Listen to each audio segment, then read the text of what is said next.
Hello and welcome to Value Screening. Today we are diving into a fascinating investment thesis: Nike, ticker symbol NKE. The stock appears to be trading well above our calculated fair value. The question isn't whether Nike is expensive, but whether it's safe and correctly priced. To answer that, we rely on our triple check value screening methodology. This isn't guesswork, it's a systematic three-stage filter that isolates superior businesses. It moves from stage 1, free cash flow benchmarking, to surgical stage 2, residual free cash flow, and ends with stage 3, peer comparison. This process sets the floor for our investment, ensures safety isn't speculation, and help us determine intrinsic value relative to current market valuation. We start at the highest level of cash generation. In the initial valuation stage, we compare Nike's free cash flow yield to the average S&P 500 company. The S&P 500 benchmark is 5.7%. This is our target for a financially healthy company. Nike, however, comes in sharply lower at 3.2%. This is our first major warning signal. It means that relative to its current market capitalization, Nike is generating nearly half the raw free cash flow as the average company in the index. This gap immediately indicates that the stock is carrying a large premium that is not justified by its current ability to generate cash. Even when we adjust our dataset to exclude extreme outliers, the findings are consistent. The S&P 500 benchmark adjusts down to 4.5%, but Nike's free cash flow yield of 3.2% confirms the initial valuation failure. This is the most critical stage: financial resilience.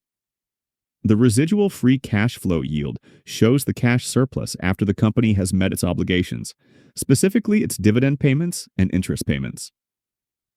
While the S&P 500 is benchmarking at 2.9%. Nike residual free cash flow yield comes in at a minuscule 0.30%. This reading of 0.3% signals a lack of financial cushion and points directly to the low quality of recent earnings. The company recently reported that its cash generated from operations was down 44% year over year, reflecting the steep profit dilution from discounts and realignment costs. Our model is confirming that the company has almost no margin of safety based on its current core operations. In stage 3, we put Nike's 0.3% residual free cash flow yield against its peers. The sector average for the residual free cash flow yield is 2.5%. Once again, Nike screens at a catastrophic 88% below that sector benchmark. This is not just underperformance, it is a structural deficiency. Our model proves that financially, the company is lagging dramatically behind its high-growth apparel peers, who can maintain gross margins close to 59%, while Nike's recent margin fell to 42.2%. The low cash flow yield is a direct result of that lower margin. When compared against the average residual free cash flow of Deckers Outdoor, Lululemon Athletica, and Ralph Lauren, Nike screens 95% lower. When looking at the current situation, the stock price sits at $62.65. The average Wall Street consensus is even higher, at over $82, despite some analysts signaling a strong sell. This gap is huge. This is the valuation paradox we set out to analyze. The conclusions from our triple check analysis are definitive. After applying our full methodology, our mathematical fundamentals-based intrinsic price for Nike is $30.07. We need to clarify a critical factor within this calculation. When we reached our base intrinsic value, we made a generous adjustment. We looked at Nike's unparalleled brand equity and superior balance sheet, and we decided to boost by 40% to account for these strong intangible assets. This 40% adjustment is already factored into the $30.07 price. The unadjusted fundamental price would be even lower.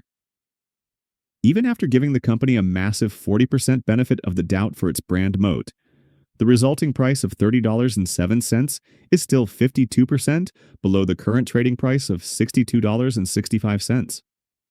This starkly validates the initial premise of our screening. The stock is trading at an extreme fundamentals unjustified premium. We summarize the stock as premium brand betting on innovation recovery. Let's consolidate our findings on this fascinating investment. First, methodology results. Our value screening model yields a mathematical, fundamentals-based, intrinsic bearish price of $30.07, even after applying a 40% adjustment for brand and balance sheet strength. Second, classification. Nike is not a traditional value stock.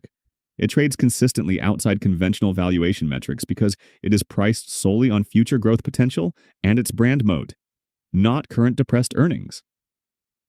And third, moat override. The stock's price target is fundamentally protected by its unparalleled brand equity. Nike is the strongest apparel brand globally. This structural moat creates the technical support that makes the materialization of our $30.07 price highly unlikely. As value investors, the decision is conditional. We must wait for tangible proof that the company is delivering on the ambitious turnaround that the market has already fully priced in.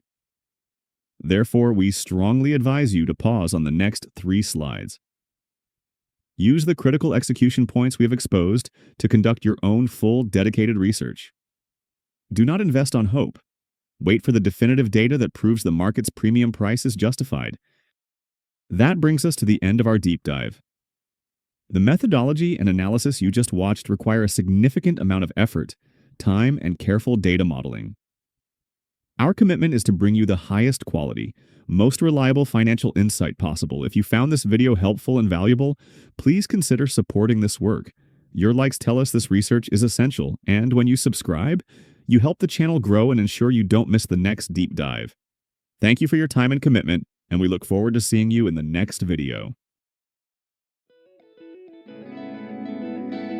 This video is provided for informational purposes only and does not constitute investment advice. The host and guests may hold positions in the stocks discussed. The opinions expressed are strictly their own and should not be considered recommendations. Before making any investment decisions, please ensure you perform your own due diligence and consult a licensed financial advisor.